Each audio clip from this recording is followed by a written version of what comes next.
Yo, NSA Bulls podcast. We're back for another week of content about the Chicago Bulls, the NBA, and all topics worth discussing. We're coming off of a 3-game winning streak, and then we just actually lost to the Boston Celtics. How y'all feel about that? How y'all feeling today in general, I should say that. Feeling all right. I can't complain about myself. Austin, how you doing over there? Pretty good, man. Nick, tell us about you, man. How you feeling? I'm feeling good, man. I mean, I try to just take one day at a time, like that's all we can do out here. Talk about one day at a time. You know what I'm saying? We getting old when you say stuff like that. Take it easy. Take it one day at a time. You know what? Honestly, though, like this might have been the first Bulls loss that I wasn't getting an aneurysm. Getting upset. Yep. To the point where I'm like, let me just go to bed type of stuff. So, yeah, I mean, given the fact that DeRozan, what was it? I know he went out, but what was it? What did they say? They said that he had a strained, I believe it was a strained muscle, like in his leg or something like that. I got to look at the detailed notes on that, but it didn't seem like it was something major, just something listed as day to day. I actually saw something. I actually saw a post game interview of him in the locker room, and he looked like he was in high spirits. So okay, yeah. So I think it's good. It could turn itself out in a good way for us. So we'll talk more about that though. Quadricep strain. Quadricep strain. Yeah. So looking at the game on Monday, we lost to the Celtics. It was 99-107. For me, I thought we played hard, pretty much from start to finish. We did have our moments where our defense was playing very well, but we also had the moments they weren't playing as well, and kind of got lackadaisical at moments. But overall, like you said, it wasn't too much of a bummer. Wasn't too stressed during that loss, especially given the fact that DeRozan went down. So, yeah, I agree with that. I feel like it was a character building. It was good for Zach too, even though it wasn't planned. I mean, how I looked at it was that DeMar goes down. It wasn't devastating, which we as Bulls fans are happy to see that it wasn't devastating because we've had our share of that in the past, and we want to get into that. But it was good to see him walk on his own off the court, not needing like support. Initially, I was a little worried because those non-contact injuries are usually the worst. Yep. Because you start to wonder like, okay, what's wrong with his body? What's going on? What was wrong? There's like an awkwardness. It went to commercial break right after he fell like that, and he wasn't getting up. So I remember you text me like right after that. You was like, "Oh no!" He's like, "Oh no!" I was like, no. "Man, don't even say it. Don't even say it." I was like trying to stay in high spirits. So, so right after that, I was really happy to see how the Bulls stuck together. Yep. And how they moved the basketball around, and how they were able to, still keep up with the Celtics while they had their star power. And Zach, he put on a show in that fourth quarter. He did. He really put on a show, but.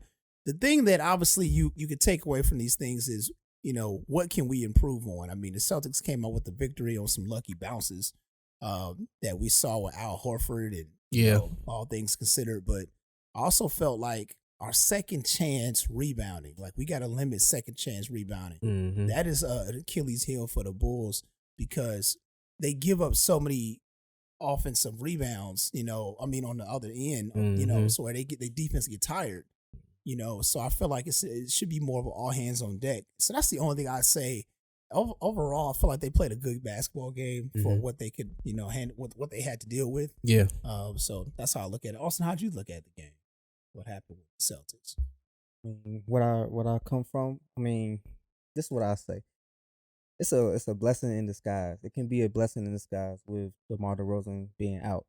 This gives Zach LaVine the chance to step up from here on out to show and prove, like get his rhythm going as far as being the leader on the team. So you don't want to see your best player go out.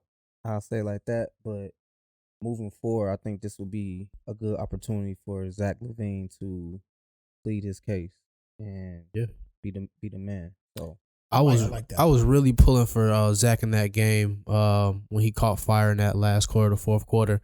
If we could have won that game, like Austin's kind of referring to, that would have been a good confidence booster for him. And then for him to get into that rhythm for his own, playing free out there, that would have been a great thing. But I'm not sure how many games DeMar DeRozan is out. It's probably just going to be a couple games, maybe a week or so, just to make sure everything is okay. But like Austin's saying, man, if Zach LaVine can just kind of go crazy right now, and just kind of find his rhythm, it would be much needed. Yeah. Didn't they say like don't he have like a mantra or a tagline to say flight 8 or something like that? Yeah. It's time for flight 8, man. Yeah, It's time time to take for him off. to go off. Like Yeah. There's no more excuses. But go ahead. But he been playing well, but I get your point. He got another level he can go up to given his talent level. But in the last, statistically speaking, I saw something saying that I saw a stat. They got a stat for everything these days, but he's averaging about 34 and a half a game in the last, 4 games. I'll take it. He's playing the level that we, know he can play. So this is a good sign for the Bulls. And I think it's also good for Billy Donovan so he could pay attention to start drawing plays up more for Zach LaVine. Yeah. Instead of just DeRozan walking the ball up the court. Yep. And DeRozan actually has been very selfless with the basketball at times, and trying to find open teammates to come out of games with like 10 assists. But excluding that, I feel like it's just good for our team to know how to gel if certain instances were to occur. Right. And that's what's going to make a really deep team, the depth, and all the top teams in the East have that ability to do that. So it's good that we have that ability, or at least showcase that last night against the Boston Celtics. So, we'll see what's to come. I think we got a pretty light schedule moving forward, though, which can help our case versus like, the top seeded teams in the East, because that's where we could probably catch more L's. Yeah. Without DeRozan, because you need all hands on deck in those games. But, I was pretty proud of what I saw. I got no complaints. Obviously you never want to lose a game, but, for how they played and the heart they showed, I was pretty happy to see that. And it was a winnable game. We could have won. Yeah. It got down to that under a minute left. Yeah. And Zach had a chance to tie the game. Mm-hmm. Trailing like the entire game. He had 15 fourth quarter points. Mm-hmm. And, it was just good, to see him, in goal mode like that. Yep. Instead of just standing on the perimeter. And as soon as DeRozan went out, he was stepping up. He stepped up right away almost. And shout out to Vooch, by the way, too. Yeah. Because Vooch had a good game. He had 21 points, 13 rebounds. Hit some key shots. Yeah, he had some key shots. I saw that they were struggling, not struggling, I shouldn't say that. They were a little unsure of what to do a little bit the minute DeRozan went out, just on the offensive side. Like, they were overpassing a little bit. Mm-hmm. And then it was just like, all right, you going to take it, I'm going to take it. And then it just like, all right, you take it. And then, obviously it went to Zach, and then Zach would just go isolation, and it worked out for us. Yeah. But that's the benefit of having talent like that type of premier talent on your team, so you can break defenses down. And if your offense is not in the right positions, you got a guy as talented as Zach, or i.e. DeRozan, that can actually get you a basket. It's always these games where the other guys step up. Like Grant Williams, he had 20 points. I'm pretty sure he's not averaging 20 points. We did a pretty fair job at containing Jaylen Brown. It was only 19 points for him. He's a 25-plus type guy. But we do have to watch out for those other players on these elite teams. Not forget about them. I agree with that. I was looking at I was just thinking, like, the Celtics and the Bulls have like the same constructed roster. Like, they players, like the caliber of players are like similar. Yeah. They got two, like Horford and Vooch. You got two wing players, Jason Tatum, Jaylen Brown, Zach LaVine, DeMar. Then you got Patrick Williams, Grant Williams. It's kind of like eerie. I don't know. The Celtics, I feel like we're close, but the Celtics have just like a couple notches above us. They also got like a longer chemistry. Yeah. Right. Yeah. But you're right. It's just like what I said last time we had a last episode, where it's more of a copycat league. When, this might have been more inadvertent because the Celtics weren't in the finals when the Bulls made this roster up. But ultimately, teams look at other teams and try to find out, like, if that's what they're using to be successful, maybe we need to do something close to that if we can pull it. Similar, even with like Marcus Smart and Caruso.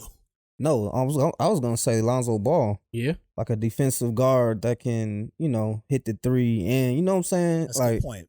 Marcus, I don't know. It's Marcus just Smart kind of surprised me through his career. I never thought he would be in that point guard role. Yeah. Like that. But he's doing a good job. He is. But I got to give also a shout out to Ayo Dosunmu. The reason why I'm bringing a shout out to him is because I saw the defense he played on Jaylen Brown. Yep. He wasn't going for, he didn't make second year mistakes down the stretch. Let me just put it that way. Like, he wasn't going for a lot of like ticky-tack fouls. He wasn't committing a lot of ticky-tack fouls, and he was staying down on the pump fakes. So it was the situations where Jaylen Brown was, getting the isolation on him, trying to cut and get to the driving lanes, because once they get those angles, him and Tatum, they're really hard to beat. But, looking at Jaylen Brown, he was able to, Ayo was able to cut those driving lanes off, or at least, pay attention to the help that he needed to provide, but also not commit silly fouls. So that gave the Bulls a chance, to really win this game, so that was helpful. And Patrick Williams did the same thing as well. But yeah, I feel confident about our team moving forward. We 8 of our last 12. We won 8 games of our last 12, and I feel like those 4 losses were all winnable games. Winnable games, yeah. We could have won all of those. I did notice that Zach LaVine was getting cooked.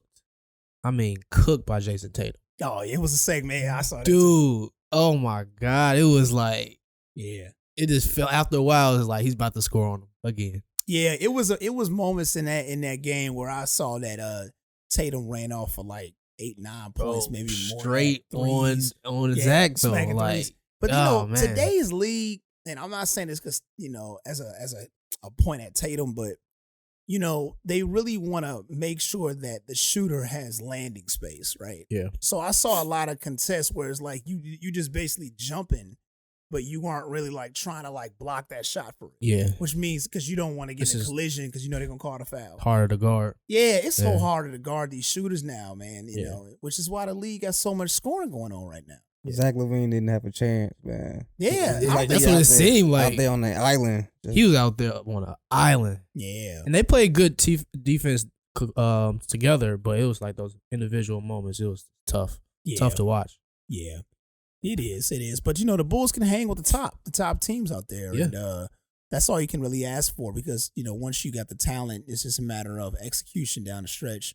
And we definitely can hang with them. So right now, currently, the Bulls and Boston Celtics are 2-2 for the season right now. Like they have a split right now. I believe that might be their last time meeting up, unless they meet up in the playoffs. That might be their last time if they don't have a fifth. Because typically, in the same conference, they meet 4 times, 2 at home, 2 away. So but right now, we were leading that until we lost to Boston. And that would have been nice if we got a commanding 3-1 over them for the season, but unfortunately.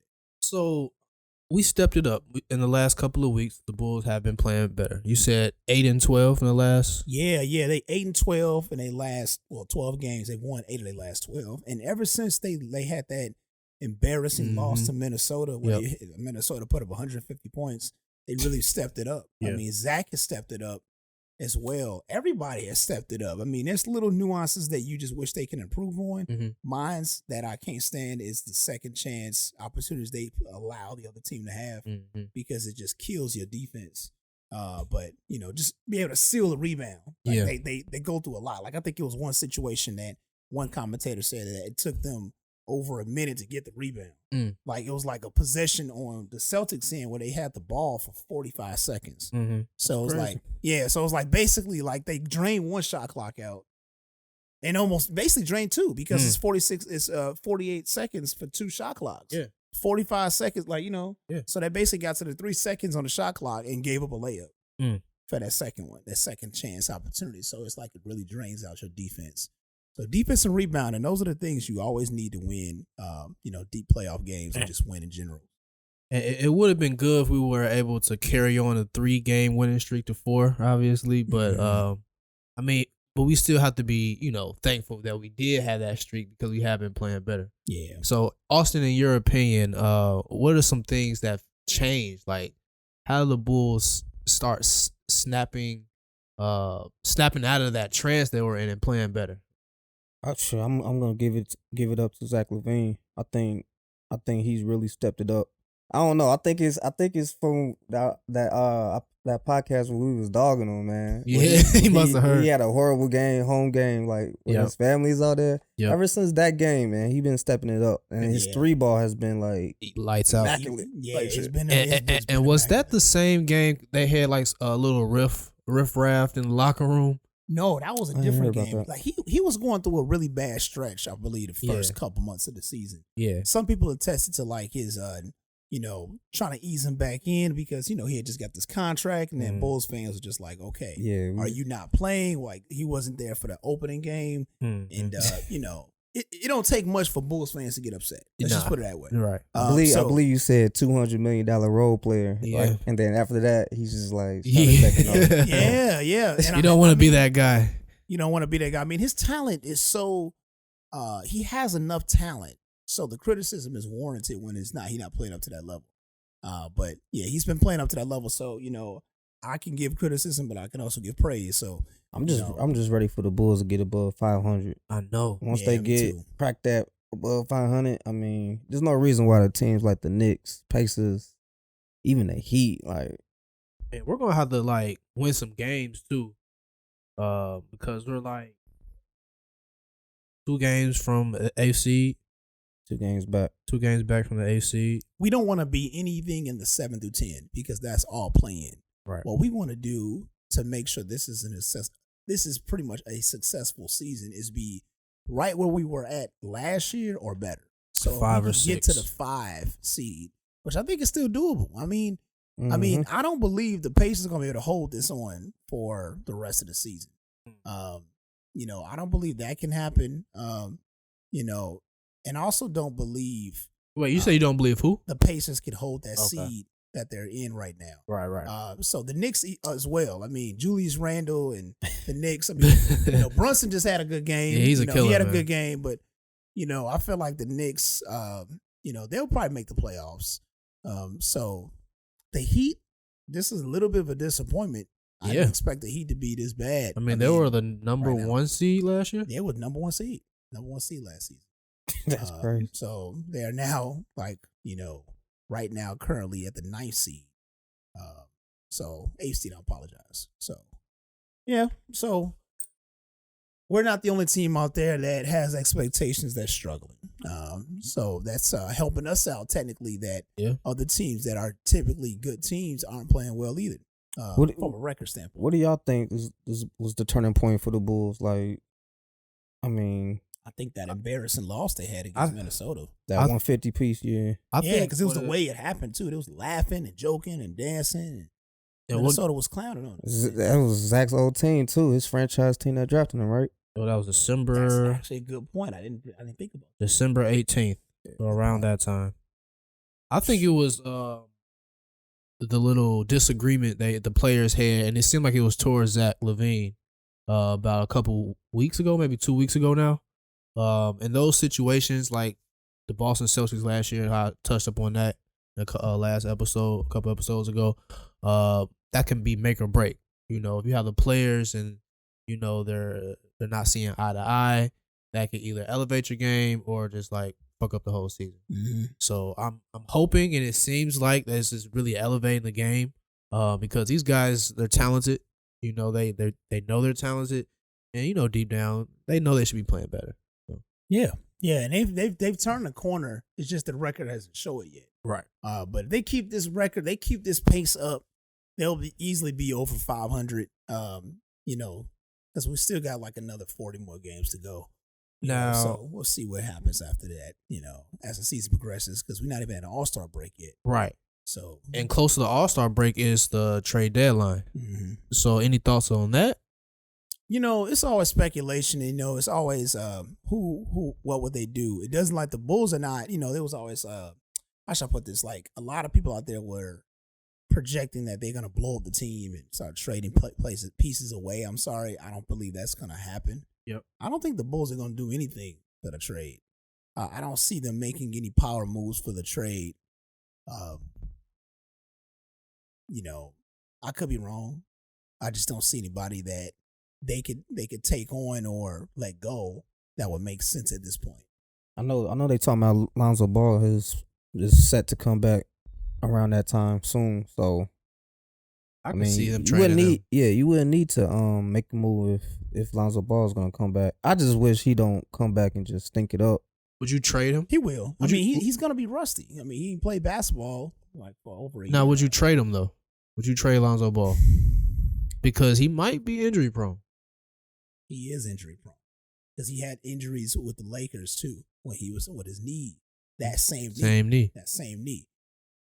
It's tough, man. I would want to see how it works. I would give him until I'll give him to the middle of next season. That's what I would do. Because, you know, he's going to be rusty. It's a given. There's nothing wrong with being rusty when you ain't played basketball so long. Right? And the team has gotten used to him not being there. Yeah.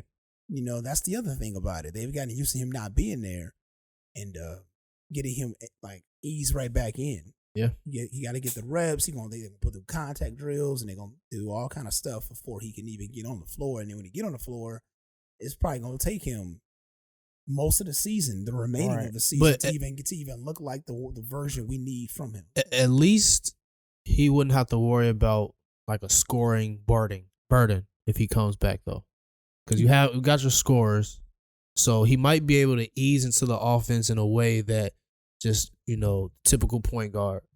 You know he's still probably gonna have to get into that game speed, but it might not be as difficult as a Zach LaVine, somebody that we're relying on to score the ball. That's a fair thing to say. But I still think, regardless of the basketball and scoring is one thing, but it's just still basketball is a rhythm. It's a rhythm thing. Yeah. And he's still gonna be out of rhythm. Couple steps back. Yeah, he's still gonna be out of rhythm. And the things that we need him to be, which he's known to be good at, it's gonna take time. Like just the defensive side, just being able to like rotate fast on possessions, and then guarding those type of elite guards that are in our conference and the rest of the league. So the Jalen Brunsons, you got the Darius Garlands out there. Oh my God, you got the Drew Holidays out there. These are all like assignments that he would have. The Kyrie Irvins out there, the Malcolm Brogdons. These are all really good guards. Trae Young. You got a lot of good guards out there, and that's all in our conference. And then, new updated name in that Tyler Halliburton as well too from Indiana.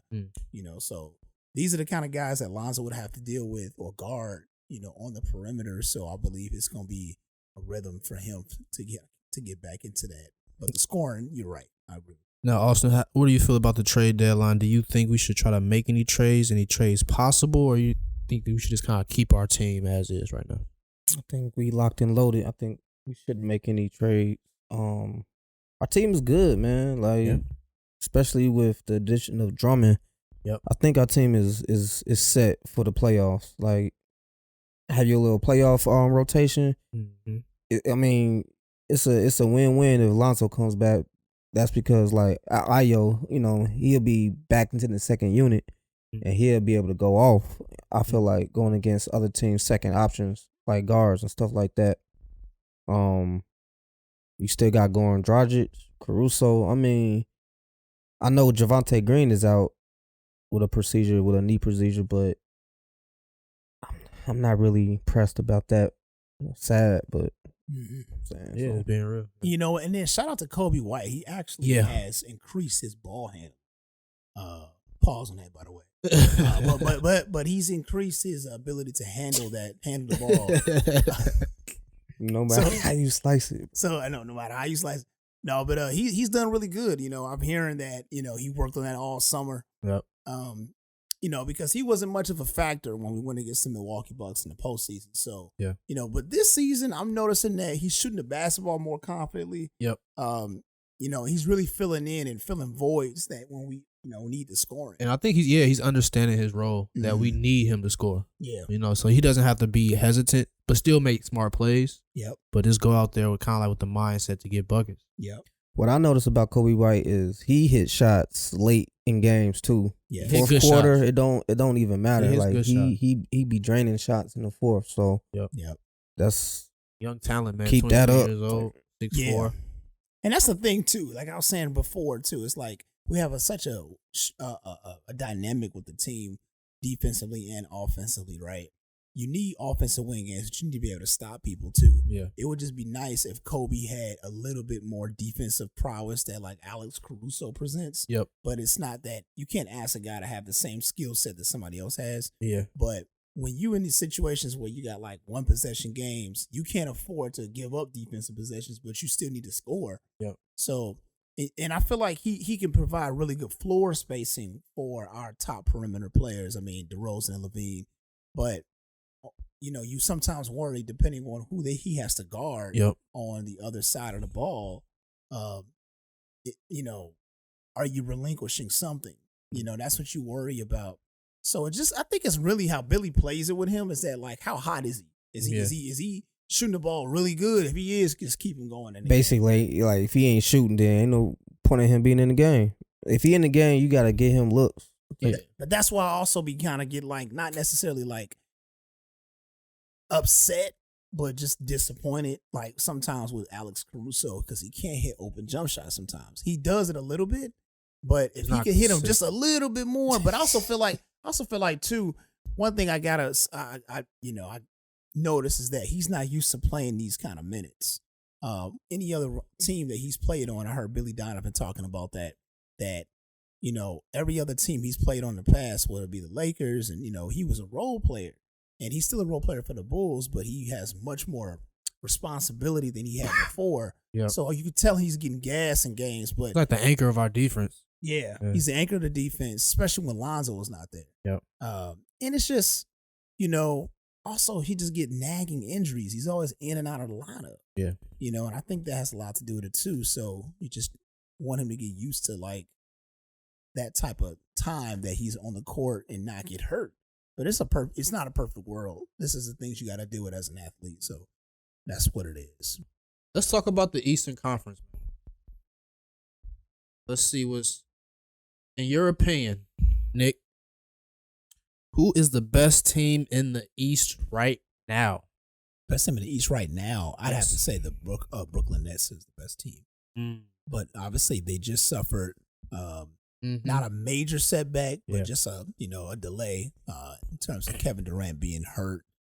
He's gonna be reevaluated and probably be back on the floor within a month. Yeah. But excluding that, I feel like they are currently right now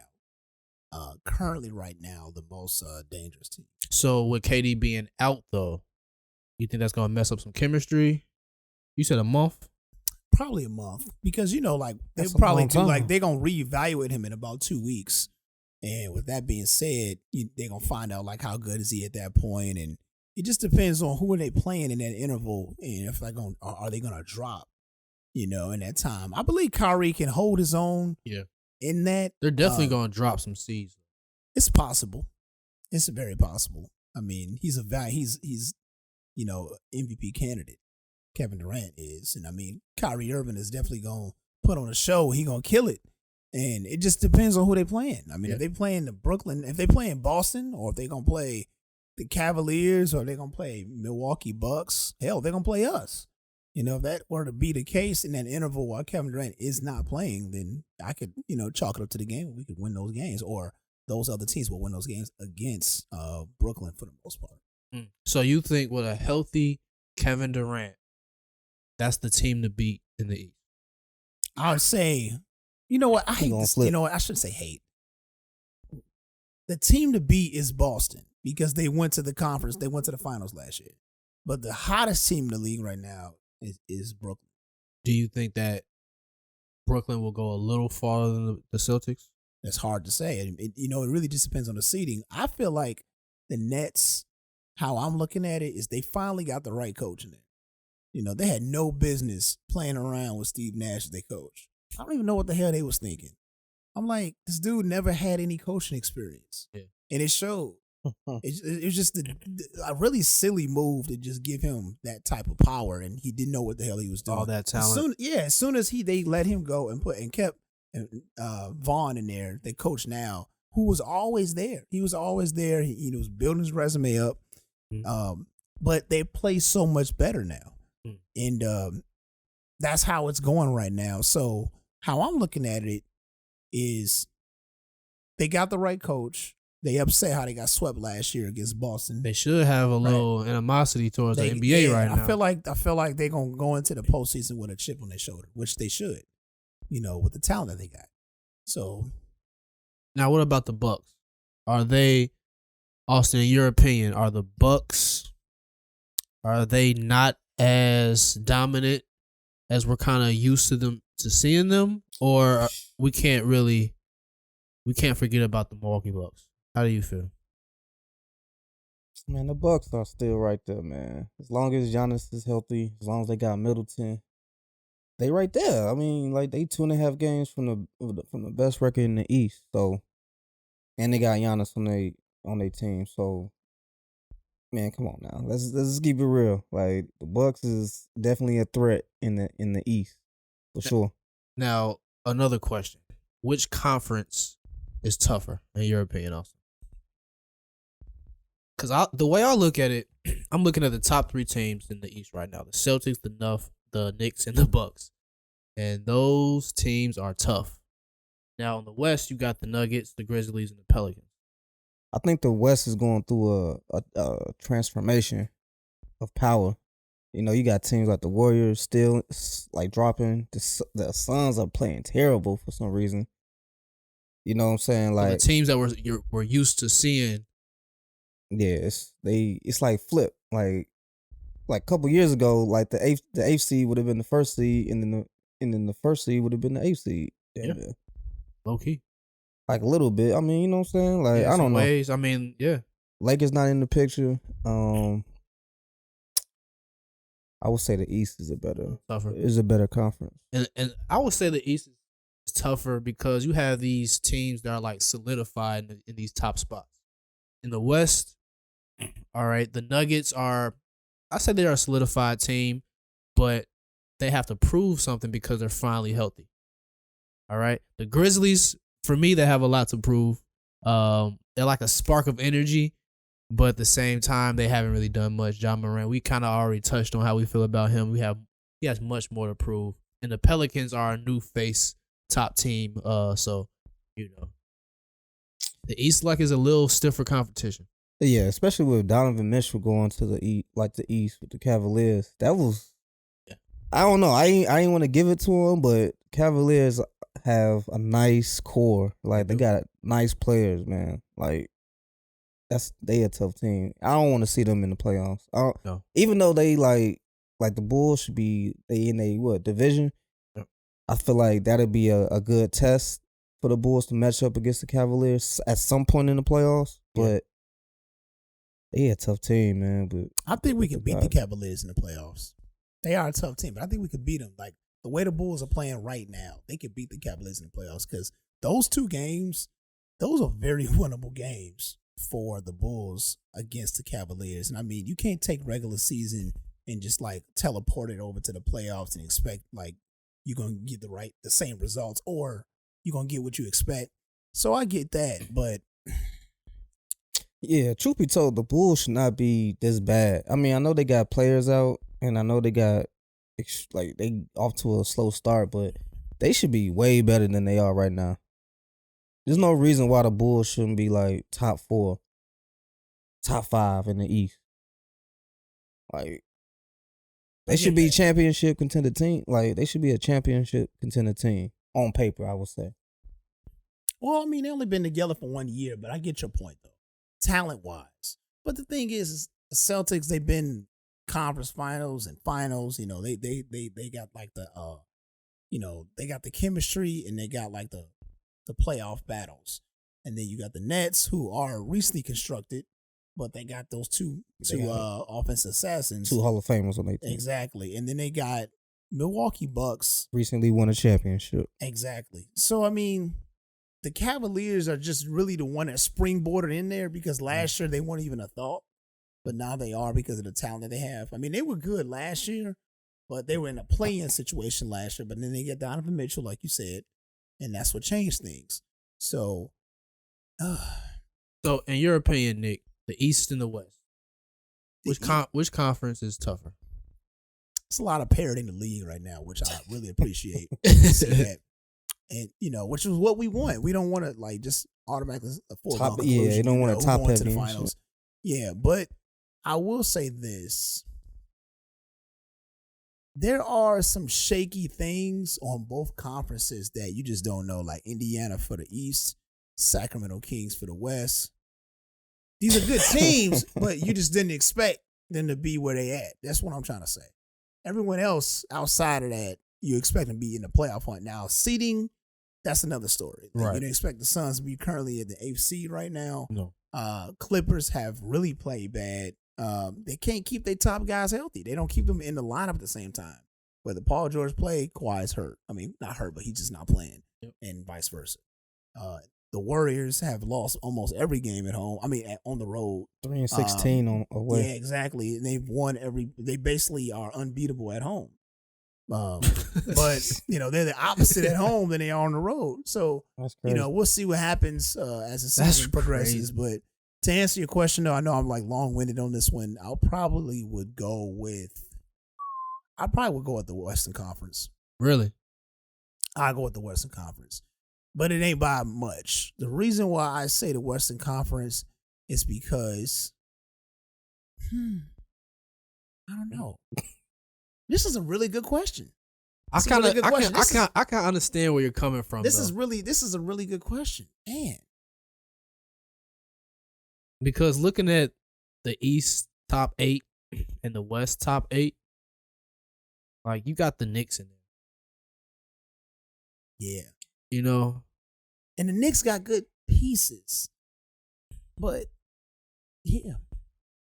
I mean, here's the thing. Pacers and Knicks, you question that. Yeah. You question that a little bit. You more like, you question that a little bit. But when you look at the West, The only thing you really question is the Kings. then they're playing well. I mean, they got good pieces. I mean, De'Aaron Fox is balling. He is. He is balling, and he deserves the credit he gets. But when you talk about the Western Conference, you're talking about, all NBA guys on basically every team. Every team. Chris Paul, Kawhi Leonard, Steph Curry, Bron James. Luka Doncic. I'm talking about just the playoff seeding. Yeah. And then you got Jokic, and then you got John Morant. I mean, And then you got any one of those teams can beat each other. And then you got Any some one of those killers. teams can beat each And other. then you got some killers outside the playoff position. Yeah. Damian Lillard, Yep. LeBron. Shit, Yep. what's going on with the Timberwolves though? I mean, I kind of had high hopes for them, to be honest. 9th seed right now. I mean, I guess that is just Well, they're on a 4-game winning streak right now. But they was in the playoffs last year just like our Bulls were.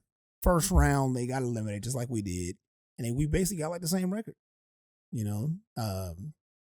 We'll see. You really can't call it, man. Anybody can win the championship this year. wide open. I feel like the Celtics are the favorites, but Celtics, it's between the Celtics they're and the beatable Nets. though. They're beatable. You don't look at the Celtics and be like, man, ain't nobody messing with that team. Like, you don't get that vibe. So I don't know, man.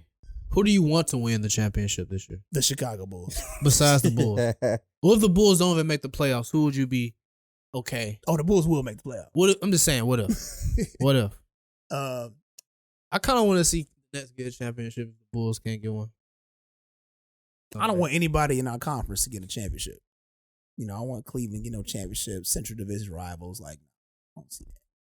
I don't want to see Indiana win. That clearly would never. That ain't gonna happen.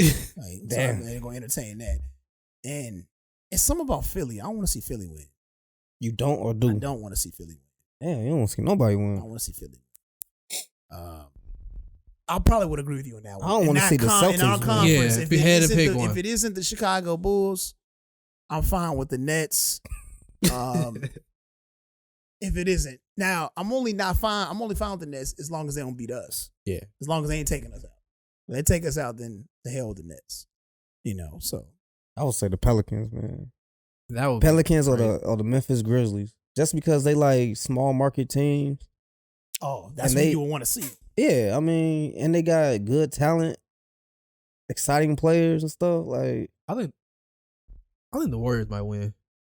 yeah, they They just They playing as with their always food. They out there is playing there. with their food. Right. Yeah, I just look at the landscape, and I was telling my father this because he was like, "Man, the Warriors ain't playing that good." Like everybody know that. I mean, but they still the defending champions, and I was like, I wouldn't write them off, man. I would not write them off. They coasting. I feel like they coasting. Yeah, They and then kinda you where look they at the wanna be. landscape. None of these. I don't think any of these teams can like.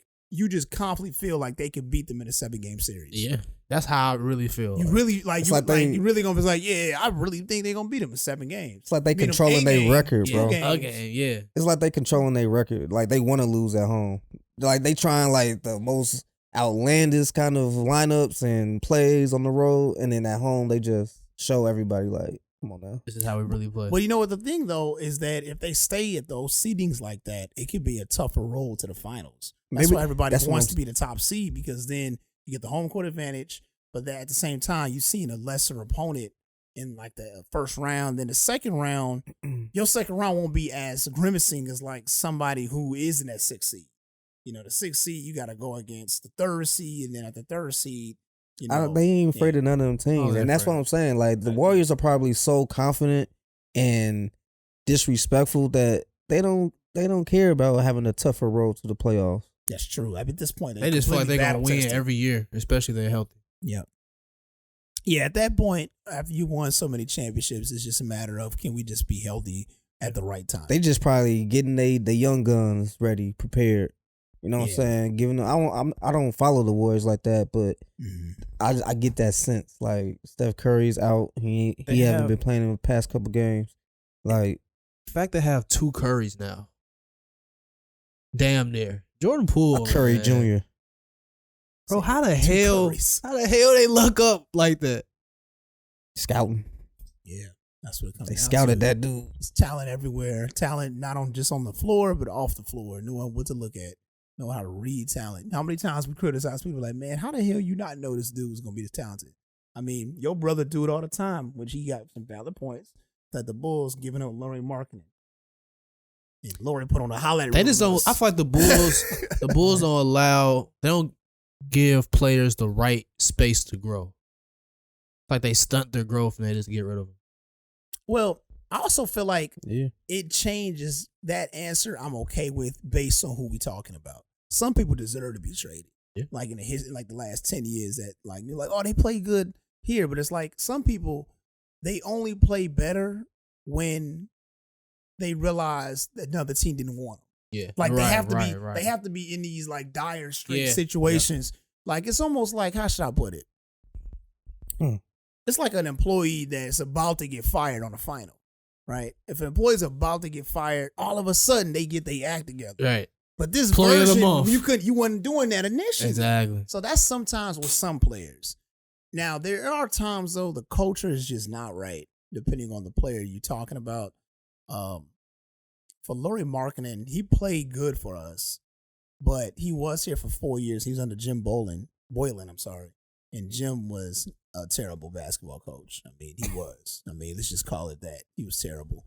And I mean, Laurie, he played good for us, but it wasn't game changing. Right. And that's what Chicago always looking for. They're looking for game changing talent. They're looking for something that get me to watch the basketball game. You know, those are what you call casuals at times, but overall, you know, did he deserve to be traded or let go? Kinda. Because He wasn't. yeah, because I feel like the version that you're seeing out of Laurie at now, he wouldn't have gotten to that if he was just comfortable all the time. Right. He had to kind of get uncomfortable. Almost like on a lower level with JJ Redick. Now, years ago, people forget about this, but Fan was about to go to the to what was considered the D League at that point. The NBDL. Remember they called it that? Okay, yeah. Yup. National, like before they called it G League. Yeah. Development league. Yeah, he was on the NBA. I remember this. I got a crazy memory. I remember going to NBA.com when we was in high school. And it was like some players could really benefit off of they had this on the NBA website. And his face was on His there. face is like on a slide. And it was like some people could really benefit off the NBA, development league. And yeah, this is when he was in Orlando. And He did bounce wasn't, around. and I guess he wasn't playing up to par versus his Duke days. Obviously, he went on to have a good career, but some players they gotta get like That a little bit wake-up call. baptized by fire. Some people gotta go through that in order to be like, oh, I need to get my game up. I'm motivated. I got traded. Yep. I need to play better. So that's really what that is. Yeah. So. Yep. Well, it might be that time for the CBG, my friend. Yeah. I know there's been a lot of games, a lot of good games going on. Yeah. So we're excited to see what's been happening in that area. Yeah, so we're going to have to recap over the last week, as we always do. A lot of guys put that ball in the basket. They was killing it. I mean, it's just a lot of scoring in the league right now. It's almost every other day somebody's dropping 40. So this season right now is a special season for that. And a lot of fans are getting their money's worth seeing like this type of scoring. I mean, the teams are coming out of games with 150 points, 140 points, depending on who they playing against. And almost every week, somebody getting a career high on the Houston Rockets. So leading off this updated certified bucket getters list, what we got Lauri Markkanen. Lauri Markkanen for 49 points and 8 rebounds versus Houston. And that wasn't a win. That is his career high to date. Lauri's in the number 1 option for the Utah Jazz. He's playing exceptionally well. He may be an all-star this year. He's the number 1 option there? He's a number 1 option over there. This is in the aftermath of them losing Donovan Mitchell. So this isn't the same team that Donovan Mitchell or Rudy Gobert was on. So he's got unlimited touches with the basketball. Right. So that's the thing with him right now. But he deserves the credit he's getting right now. He's playing exceptionally well. Utah started the season off hot. They've cooled down a little bit, but he ain't cooled down. He's still putting in that. He's still killing it. Yep. Then we got DeMar DeRozan at 44 points versus the Cavs. This was in that game that obviously another guy killed it better than he did. We'll talk about that in a second. But that wasn't a loss. And that was DeMar over 40. He's done that many times this season. Then you got Giannis. Giannis went for 55 points, 10 rebounds, and 7 assists versus the Wizards. So that was Giannis. I mean, that's what he do. But that is also his career high, believe it or not. I mean, he's had a lot of games when he went over 40, but that is his career high as well. Then you got Joel Embiid. Joel Embiid went for 42 and 11 rebounds versus the Pelicans. That was a really good win against a top-seeded Western Conference team. Joel Embiid played to his, potential, as we already know who he can do. Then you got Klay Thompson. Klay Thompson went for 54 points, his biggest scoring output since his injuries and his return back. Okay. He played exceptionally well. And this is also on the same day as another guy that played in Cleveland. We'll get to that. This all happened on the same day, because I remember it like it was yesterday. So this all happened, I believe, January 2nd. So we just recapping from a week of basketball top performances. But yeah, Klay Thompson had 54 points and 7 assists versus the Atlanta Hawks at home. He couldn't miss that night. Then we got LeBron. LeBron went for 43, 11 rebounds, and 6 assists versus the Hornets. He's been playing like a man possessed since he turned 38. And he's been killing it. Got to get a man the credit. He's so much closer. I think he's within 400 points of getting the all-time scoring leader in NBA history. So he's definitely going to get that this season. There's so much basketball left to play. So, that's not going to happen. I mean, there's no question. Just a matter of, do you got the right NBA ticket to see him catch it? So for those Laker fans. Right, out you there, go. You got to calculate that one. Yeah, you got to calculate that. Just like, figure out like how many points you need and then buy that ticket future dated so you get a better price. Then you got Zach LaVine. Happy to see my boy on this list. Even though we criticize him, man, we just talk to you like your younger brother. You know what I'm saying? You like a younger brother, because we all in our 30s. So you're technically our younger brother, even though you way more successful than us. Right. So we got Zach LaVine goes for 41 points versus Philadelphia. He broke Philadelphia's record with that one. So that was 11-game home winning streak snapped. So that was phenomenal that they was able to pull that off. At home. So that was a second back-to-back of a, winning streak that we snapped in that situation there. And then you got Luka Doncic. Again. Luka Magic, the man averaging 34, 8, and 8 for the season. Luka goes for 34 points, 10 rebounds, 10 assists versus the Pelicans. So 34-point triple-double is what you expect from the guy at this point. and you're only 23 years old. It's phenomenal. It's crazy. But that wasn't a win against the Pelicans. So the Pelicans have been on the receiving end of top performances by Joel Embiid and Luka, and wins, L's, on their end. Then we got Kevin Durant. Obviously, prior to him getting hurt recently, he goes for 44 points and 4 rebounds and 5 assists versus the Bulls, but we ended up beating them. So that was when they was on a 12-game winning streak, if I'm not mistaken. The Bulls win that game, but obviously Kevin Durant went for over 40. Then we got Jalen Brunson. This just happened the night of this podcast. We're shooting right now is January 10th. So this happened January 9th. So January 9th, Jalen Brunson goes for 44 points. He's having that kind of season. Yeah. 44 points, 7 rebounds versus Milwaukee, but they lose. Probably lost because of Julius Randle. If I'm not mistaken, I go look at the highlights. I like that dude. I like Julius Randle. He's not a shooter. He keeps shooting like he a guard. And Tom Thibodeau keep running him on the perimeter. It's insane. Then we got the top spot. Unfortunately, we an objective podcast, but it hurts to be objective sometimes. The top spot goes to Donovan Mitchell for 71 points. Ridiculous. 8 rebounds and 11 assists versus the Chicago Bulls. Damn. Yeah. That hurt.